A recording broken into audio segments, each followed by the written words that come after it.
Hi, I have a quick announcement before we dive into today's episode. I've opened a few new spots for my 90-day program called the Inner Oasis, designed to help high-achieving women who are stuck in chronic stress and burnout to retrain their nervous system so that calm, sleep, and balance become their default, not a temporary break. I will be using a unique blend of sound healing, energy healing, and journaling. So if this is something you want support with, you can book a call at www.inneroasis.org or use the link in the description to get your personal 90-day recovery plan for free. Now, let's get into today's episode with my next guest. Hi, Natasha. Thank you for coming to Align It Thriving. How are you today? Good, thank you. Thank you very much for having me on. Yeah. So you're Reiki, are you Reiki Master, right? Yes, Reiki Master? I'm a Reiki Master, Reiki yes. Master. I'm just a Reiki practitioner, so I cannot call myself Master yet, Oh, but I no. can't wait. Yes, no, it'll come. So I read that you spent nearly 30 years working as a corporate protective solicitor. Solicitor, So yes. that's only because I also come from the corporate world. I know all about that. And while you were doing it, you were studying also energy healing. Yes. So how do these two very different worlds coexist in your life? Well, for most of the time, they've been two separate paths. And I have often tried to merge them, and it's just never worked. And I've come to the conclusion that the energy healing has just kept me very calm and balanced and centered, and really helps me thrive or survive and thrive in the corporate world. And as you know, that's very much ego and competition, and it can be a harsh environment, which isn't me at all, really. And I've often questioned, what is going on here? But I think that's what it's all about. It's a real affirmation for me that it's really kept me balanced. And the one comment that I often get from clients and colleagues is you are so calm. And I put that down to the Reiki and the energy healing and all the work that I've done in that field, basically.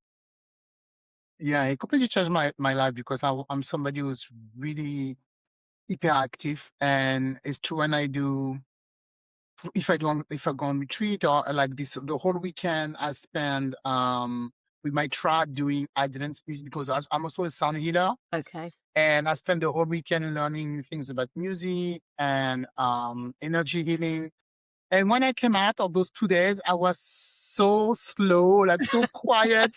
I was like, can I be like this all the time? Because it actually feels good. Yeah. Not to be too hyper all the time. Yeah. It's good to be hyper, but yeah, it feels, it's not that you feel energized, but it's just that you feel at peace somehow, don't you? You just really peace. feel at peace with everything. And then you get home and the kids and the life and the job, it all starts again, and you're thinking, I need another retreat now. I know. Last year, in November, I went 12 days in Egypt. Oh, lovely. With my old sound healing ladies. And when I came, it took me almost 2 months to come back to reality, to the kids, the husband, the home, and the dishes and the cooking. Come back to reality. It took a long time. So I wanted to ask you what first sparked your curiosity about energy fields and spiritual healing. What sparked it off? Yeah, because as a corporate businesswoman, Yes. how do you go from there to energy healing? I had just had, my children are grown up now, but I just had my third child, and I had, so this must be 23 years ago now, and I had really swollen ankles, and somebody, I think it was my mother actually, said to me, why don't you go and have a Reiki? And I had never even heard the word before at that point. I wasn't really spiritual. And so I went along. I trusted her sort of judgment. I went along. It was her Tai Chi teacher, Rosie, who subsequently became my Reiki teacher. And I had my son in the carry cot, and I lay down on the couch and I asked for a Reiki, had a Reiki treatment. And I don't think I relaxed at all. that first time. My mind was, what's she doing? Where is she? But your eyes are shut, you know. But I had the most bizarre experience. And instead of frightening me, it just blew the walls of my little life open. And I was like, well, how have I got to this age and not known that that existed? What is it? Where does it come from? What's it made of? How can we utilize it? And that sort of sparked my spiritual path, really. And I went on to train with Reiki, with Rosie in Reiki, and that was the start of it, really. But what happened was that I had my eyes shut, so it wasn't with my physical eyes, but I was very conscious that the room was filled with spirits. And when I say spirits, they were literally whizzing around the room, and to the point that I actually, sort of flinched because one came right close as if they were looking at me. Really? Yeah. This is so interesting. So Wow. bizarre. What does it look like? What does it look like Well, when you say? it just literally, it looked like all these faces, and like the cartoon ghosts that had no body, but almost like a sheet. It looked like that. And but there were hundreds of them just whizzing around the room. They were the energy. And it just fascinated me. I mean, it could have really completely freaked me out. I was going to say, yeah, I would have freaked out during the session. All those spaces, I think I would have freaked out a little bit. But I was just fascinated. And actually, since then, I found a picture from an artist. I can't remember his name now, but that's literally how he shows the energy, just full of individual soul energy. And sort of supporting that person and the energy coming into the person. So it just fascinated me. And I still have no answer for it really, but except that it sparked this journey of just, I wanted to understand really. So what, after that happened, after the session, did you tell the Reiki practitioner who was working on you what happened? Yes, I did. What did she think? She just thought it was the energy coming in. It was the way that my guides were showing me the energy. And maybe they were showing it me in that way to make me fascinated, to sort of break into my corporate shell, if you like, and say, this is something that you need to look at, And it did make, I just was like, well, I need to know. I have that sort of mind. I just need to know. And I want to know what this is about, sort of thing. So when you work on people, do you see any energy? Because I heard some Reiki practitioners, when they do Reiki, they see colors or they see energy, they see things. So the only time, because I'm still ending my training, but the last time I did Reiki on someone, I saw purple. Right. That was when I was working on her knee. Yeah. But that's it. Do you see anything like that? Yes, I do see colors. I've never seen the energy like that first experience. I have actually seen a chakra though, very clearly. And it was her solar plexus. It was a bright yellow chakra, and it had something in it, and and it was a very weird experience, but it was as crystal clear. So occasionally I see things like that. I'm very visual. I do a lot of past life regression, and I see a lot when I'm doing that. So I often get they're almost like abstract images that come in and go out again, sort of thing. And sometimes I understand what they're trying to tell me, and sometimes I don't. And sometimes I tell the client, and sometimes I don't, if it doesn't for whatever reason, if it just doesn't feel right to tell them. So I see things, but it's not always clear what it is. Doing Reiki, because seeing past regression, that's more like psychic thing. Yeah. So that's during the Reiki session also? Yes.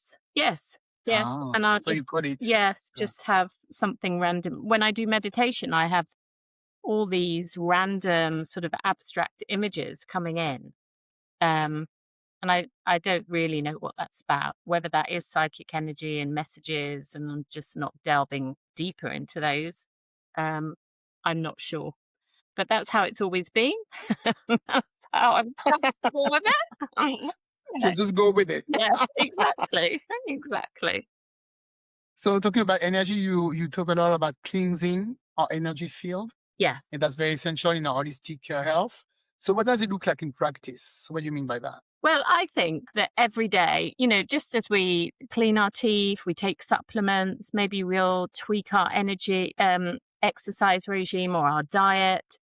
In the same way, we should be looking at our energy field every day, and we should be cleaning and clearing our energy field every day, because the energy field flows through your physical. So everything that's in your energy field will eventually affect your physical. So to me, it's just part and parcel of my everyday routine. But people can do it, if we watch our thoughts, for instance, thoughts are energy, they're part of our energy field. And, we catch that moment maybe that our thoughts start to go downhill and spiral downhill. If we can catch that and change them, that's what manifesting is all about as well. It's about those positive thoughts, keeping the thoughts high. We watch our words as well. Swear words have been shown to really low vibration. So you're immediately dragging yourself down, you know, um, and then things like energy healing sessions if you go and have help with that. But things like also, because our energy field is sort of flows through our physical, if say we decide to have some detoxing smoothies for the week, you might find and you might be very aware that, you feel very emotional at times, or, you're very aware of your emotions as well. And that's because the two are so intertwined that you're cleansing both, if you like. So it's just being aware of that, not entering into that, not, sort of reliving those emotions again or entering into the drama of them, just being aware that they're releasing and allowing them to just drift away, basically. But there's all sorts of Mm. visualizations you can do, and just setting that intention. I just really want people to be aware that it is part of your holistic health. It is so important that, and just by doing that and setting your intention to be more aware of your emotions, you will start noticing them coming up, or you'll start noticing when they start spiraling down, or maybe you're in the company of a certain person, or, and then you can adjust it. But it's about awareness, really, isn't it? It's definitely when you're around some people, you can feel the energy if it's going to be high or low. Yeah, exactly. Yeah.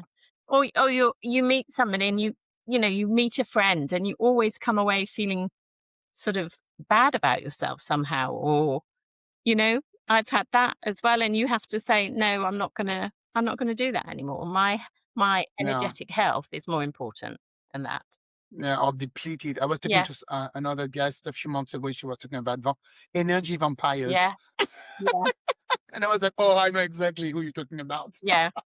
But it's interesting, isn't Ah, it? Because you get a lot of those, I think, very much yeah, in the corporate world, because it's just the nature of the game. So, that's it's true. also about protection and protecting your energy field, and making sure that you're not picking up other people's stuff or being bombarded by other people's negative energy. You're just keeping a Hmm. really clean, clear bubble, basically. And then That's true. and then it affects the way that you move through life. And you studied many healing modalities like over the past 20 years. Which ones are the most profound impact on you personally? I think the past life regression work, because I did my past life Yeah, regression I work, like that. which I absolutely Yeah. loved. And then I thought, well, what's next? And then I went on to train in future life progression.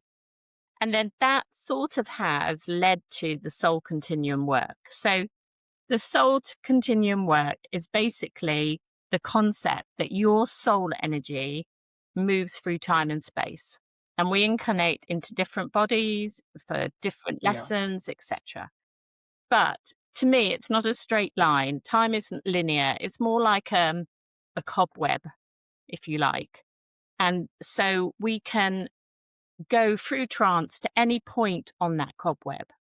And you can go into past lives and you can shift energy.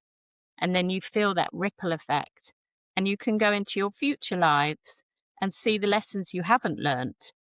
And that can affect the way that you deal with this current life. I mean, there's so much information that you can find and connect with, so many threads that go through your soul continuum of lessons that are being repeated. This is the first time I hear about the future. Yeah. People always talk about past regression, but I never heard that you could go in your future life and learn stuff that you can apply to your current life. Yeah. I knew that you could go to your past life and clean, and get rid of bad things that you don't need to carry with you anymore in your current life. But the future life, okay. So sometimes with my clients, we go forward, like say 5 or 10 years in this lifetime, but in the future, and they see themselves in a mirror. And it's really interesting because a lot of them say, gosh, I'm not standing straight. What's that about? And then, okay, they've got that knee injury that they've ignored and it's just got worse and worse and worse. So they then can tweak that in now and start doing the exercises they're supposed to be doing. Or I take them forward and they say, I look great physically, but mentally I know I'm struggling and I'm struggling with A, B, and C. So then coming back to this current life, they can start looking at that and thinking, well, I need to heal that relationship. I need to do some work about that situation, etc. So you can use it in that way, which is fascinating, or you can go into your future life, as in incarnating into a different body, into a different scenario. And you can look at that and you can say, am I in a good place? Is there this? Am I doing the same thing that I'm doing in this lifetime? Am I going through the same lessons? And then you can work on that as well. The lady the way that it first came out, Future Life Progression, a journalist set out to disclaim past life regression. And what she found through her studies was that a certain portion, about 25%, jumped into the future.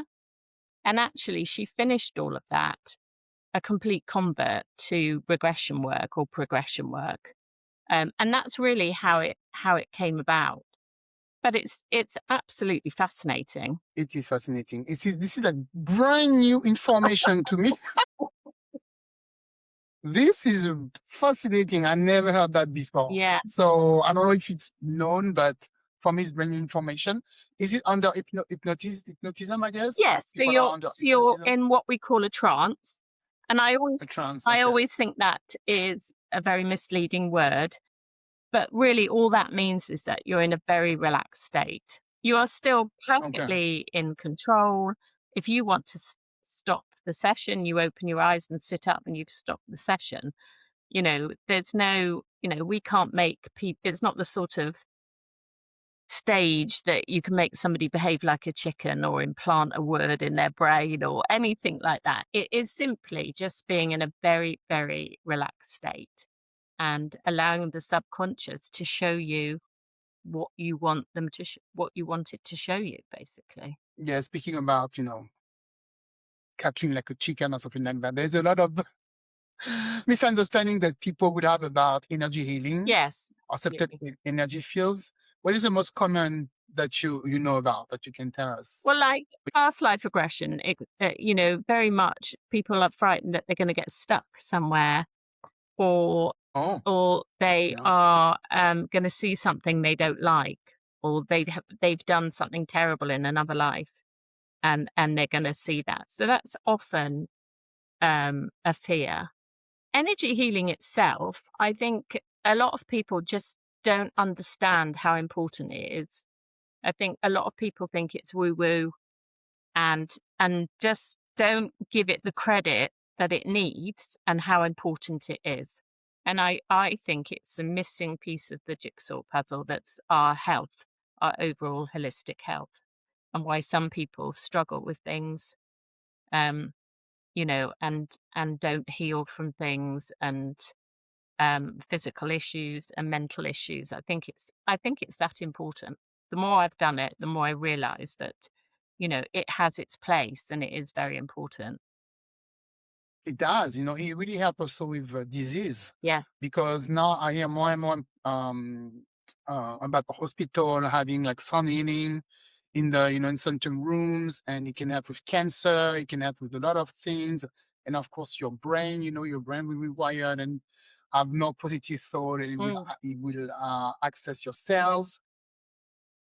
A lot of people are also waking up to those yeah, modalities, absolutely. because like before, acupuncture was, oh, we don't know what it is, but now it's included it could be included also in your health Yes. benefit Yeah. to acupuncture. You can get reimbursed by your insurance. Yes. So I'm just waiting for the rest of the modalities also to be reimbursed by insurance, like Reiki and healing. And we will have more people doing it. I'll tell you a story though, and this is very, and a lot of people are like, really, but this is what happened to me. I had, for a long time, I've had a sore hip, and it would just wake me up at night. It wasn't during the day. And I always put it down to childbirth and things like that. And I'd worked on it energetically because of what I do. But sometimes it's hard to work on yourself without some assistance. So I went to an intuitive healer, and she worked on my hip. And she asked me if I'd had a shock when I was about 2 or 3. And she started talking more about this incident. And straight away I remembered, and it came into my head, it was very vivid, about my mother coming back from a funeral, and being very, very upset. And for a 2 or 3-year-old, that's was obviously quite shocking to me. And we talked about it, and she released, I think just by talking about it, it released energy from my hip. And I drove away from that appointment and I thought, how does my hip feel now? Trying to put a word to it. And all I could think was it felt lighter. That's the only word that came to me. But I've had no pain since, nothing. But I believe you. which I absolutely believe blew you. me away. So, it's important that people understand that physical symptoms can also be about emotions sitting there, being stored in the body. So it's about looking at that. I couldn't do that myself. I think sometimes we can't work on ourselves. And Yeah, no. and I've done so much around but that incident had not come into my head at all. And it needed someone else to help me. But you know what? Yeah. Even if it's a moot point, if you're in pain every day and suddenly you're not in pain, that to me is worth trying. Yeah. And as a healer, you need somebody else to heal you. It's like, Yes. being a massage therapist, but you cannot massage yourself, right? You need Yes, somebody else to give exactly. you some massage. Yes. Yes. So, yeah, it's always, I think, recommended for us to take care of ourselves Yes. also. So that's a real, Um, I think, if you're having pain, if you're having symptoms, there's no obvious cause, that's something else people can look at. It's like your yeah, body is saying to you, there's something that needs to shift here. There's something that you need to have a look at. It's like having that conversation with your body, isn't it? yeah. Some trauma is stored Yeah. in your body, right? Yeah. Your body will remember, right? Exactly. Um, and so you wrote 2 books. I have written 2 Let's books. talk about Yes. that. Yeah. You have a first book, Freedom of the Soul, Yes. and you have a novel. I like Yes. that. The Red Magus? Red The Red Magus? Magus. Magus. Magus? Yes. Yeah, excuse my French accent. So, It's lovely British accent. so the first one is a workbook. What inspired you to create a workbook? Yes, it's a workbook. It's really the things that help me in my path, spiritual path, but it's encouraging people. There's an exercise to do, there's a meditation after each chapter. It encourages people to journal and just really try those things, look at those concepts and ideas and find their own unique path, because we're all completely different. We'll all excel in different things and be fascinated by different things and go off on different tangents. So it's designed to help people find their own spiritual path. Um, Okay, that's great. yeah, Very helpful. yeah, yes, yes, Yeah. and then the Red Mages. Yes, my first novel, and I had this idea that I wanted to write a story, if you like, story. based based Yeah. on experiences that I've had, but also Okay. a lot of made up parts as well, so that it's a good drama, thriller, whatever you want to call it. But also, so the reader could take it at face value. It's just a story. If somebody wants to take it at that level, then that's fine. But if somebody wants to perhaps take it at a bit of a different level, or start looking into things that I talk about, or perhaps having a session, then that's great as well. So it's about teaching through storytelling. Really, that was the aim of it, to sort of get those ideas and concepts and what my world of energy healing out there. And one of the best compliments I think I've had from quite a few people who have said, I would never pick that book up normally, but I have done and I've enjoyed it. So Oh, yeah. It's entertaining, I guess. yes. So you're sort of Yeah. pushing that ripple out there a bit further, basically. And before, one other thing I wanted to ask you, what is theta healing? I never heard of that Theta before. What healing. is this? So theta healing, I'm sorry. How do you say this? How do you say this? theta, Theta. theta. Theta. Because it's Theta healing. it's Okay. a brainwave state. So theta brainwave state. Yes. Yes. Yes. So the I'm glad. practitioner, Yeah. it's a modality where the practitioner, what you do is you identify negative energy, beliefs, perspectives that Yeah. people are holding, and they might not be logical at all. It might be from this lifetime, it could be from past lifetimes. But say, in a past life they're starving, so they might have a belief, I have to eat everything because I don't know where my next meal is coming from. Translated into this current life where they've got plenty of food and all is good, it causes problems, but they might still have that belief going around their head or their subconscious. So we find those beliefs, and then the practitioner, so me, I go into a theta brainwave state, which is slightly slowing down your brainwave state, and then you pull that energy from them. It's hard to explain. Hmm. It does sound a bit Interesting. like, what are you talking about? That's, Oh, most of the people who are listening to the podcast, they know what you're oh, talking good. about. And They know why they're here. Don't yeah.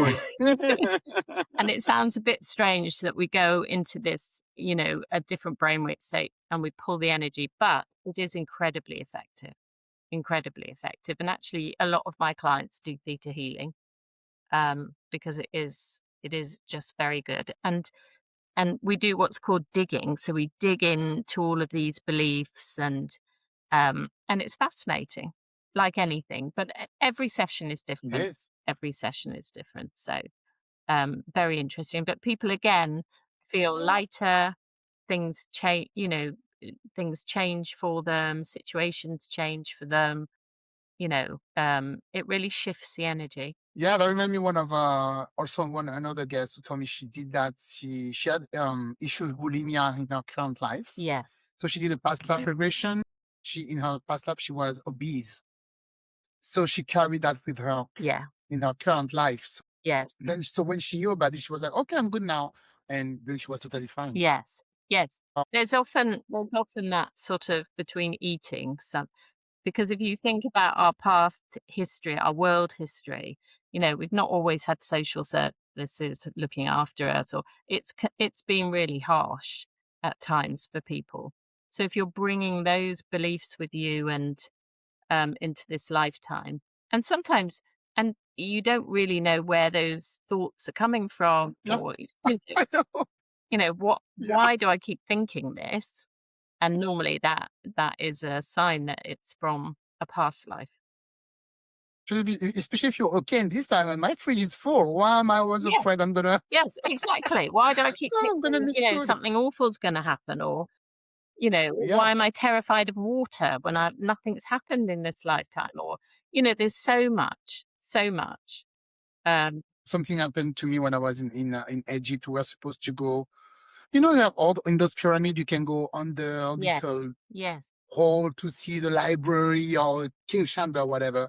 And there was this little corridor hallway. We were supposed to be on all fours and to go there. And I was the first one, of course, to go. And now I just had the the feeling that I was drowning, or that my breath was out, like just like somebody like smothering me. I don't know. So I was like, oh no! And I got out. I started crying. And the guy took me on the side. He's like, "Do you want to talk about it?" Because he's aware of all those things, Yeah. because he was like a spiritual trip, so he knows all those people are gonna have weird experiences. So he's like, "Do you want to talk about it? What happened? Do you want to talk about it?" And I'm like, I feel like I was gonna die. Yeah. Yeah. I Well, was crying. yeah. So I think something happened maybe in the past where I don't know if I got buried alive or something, and Yes. something happened. Yeah. And it can It feel was so very real, scary. can't it? You know, the emotions that flood into your body and the Uh-huh. adrenaline is just so real. And that's, Mhm. that's when people say, yes, but, isn't your subconscious just making these stories up? And No. the thing that always makes the difference is the emotions. I've had people in sessions just cry and cry and cry and then say to me, I haven't cried like that in years. I don't know what came over me. And that's just energy being released. And it takes you by surprise. Yeah. It always takes me by surprise. I'm like, why am I crying? Yeah. What's going on here? Yeah. It's so weird. Yes. So before we go, so if someone just beginning to explore the energy healing or spirituality, what would be the simplest step to start, and what can they do to start becoming more aware of their own energy field? Do you I have any always recommend tip? that my clients, when they're in the shower, just set their Oh, intention because intention. in the shower. Yes, I was in the shower. I tell you why, because then the kids can't be knocking on the door or what you just and what you're doing is automatic and nobody's talking to you and you just by yourself for 5 minutes and then you don't have to find any more time or anything like that. But they need to set their intention. And I know I didn't take this seriously when I studied Reiki initially. I didn't realize the significance. But when you set your intention, it's like you give the energy permission to flow. You flick a switch. So they have to set their intention in their heads, right? I'm going to look at and clean and clear my energy. And that's one of the most, it might feel very silly to be doing that, but it's one of the most important things. It will set the energy flowing. And then I just say to them, imagine that you're in a bubble, like a snow globe. You know the kids' snow globes, and just see the water as just running through the snow globe, washing everything out. Imagine all this grit and dirt going down the drain. Now, if you do that every day while you're having your shower, it's like a reflex. It's like, using a muscle and you start to then pick up on other things and you start to tune into your energy. But that's a great way. And watching what you say, thinking about, being aware of your thoughts and being aware of how you feel every day. And that was a hard one for me. I found it quite hard to you know, understand what anger felt like, or understand what disappointment felt like, or understand what they felt like mixed up together. It can be it can be quite hard for people to put a title to a feeling. So it's just about becoming aware of your energy. Yeah. I mean, the shower is a great tip. Thank you for sharing that with us, because sometimes your ideas in the shower and you're like, oh yeah, I should do that. Yeah. It's because, yeah, you're alone. Yes. Nobody, come looking under the, although my kids sometimes find me in the shower, even in the shower. They find a way to find me, but they don't stay. I was told to start a podcast in the shower. I had a voice very clearly say to me, "Start a podcast." And I was like, "Really? In I the, don't know how to start yeah. podcasts. I don't know how to do that." So, Yeah, you have a podcast, right? Or so you yes, have a podcast. yes, Balm to the Soul, it's called. Yeah, all about energy healing. Perfect. Okay, I will put all this information in the show notes, and your podcast website, and where we can find your books. I guess on Amazon Yes, we can Amazon find and them. Barnes and Noble. Amazon novels. Okay, Yeah. perfect. You do also things online, because you based in the UK, and most of my listeners are in the States. Yes, So in case I somebody wants to yes, contact you I do a lot on Zoom, and on Zoom. you can Okay. do a lot of energy healing on Zoom. Yeah. Yeah. Yeah. Okay. Perfect. Okay, so thank you very much, Natasha, for coming. I'm going to let you go. It's evening for you now. It is. I'm going to have a tea. Yeah, you get your tea. And I'm going to continue my day. Thank you very much. Thank you. Good luck for all the rest. Thank you very much. Thanks for having me.